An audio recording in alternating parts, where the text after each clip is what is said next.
कराड शहरात सकल मराठा समाजाचे बांधव मोठ्या संख्येने रस्त्यावर उतरले।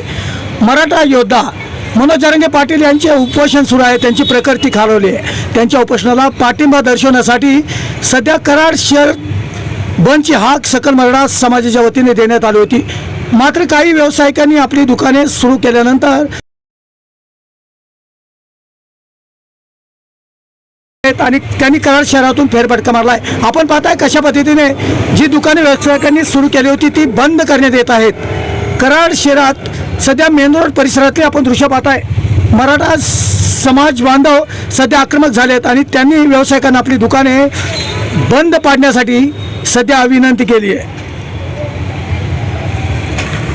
कराड बंदची हाक देण्यात येऊन देखील काही व्यावसायिकांनी आपली दुकाने सुरू केल्यानंतर सकल मराठा समाजाचे बांधव आक्रमक झालेत आणि त्यांनी कराड शहरामध्ये सध्या मोर्चा काढला आहे। हे मोर्चाचे दृश्य सध्या आपण मेन रोड परिसरातले पाहत आहे।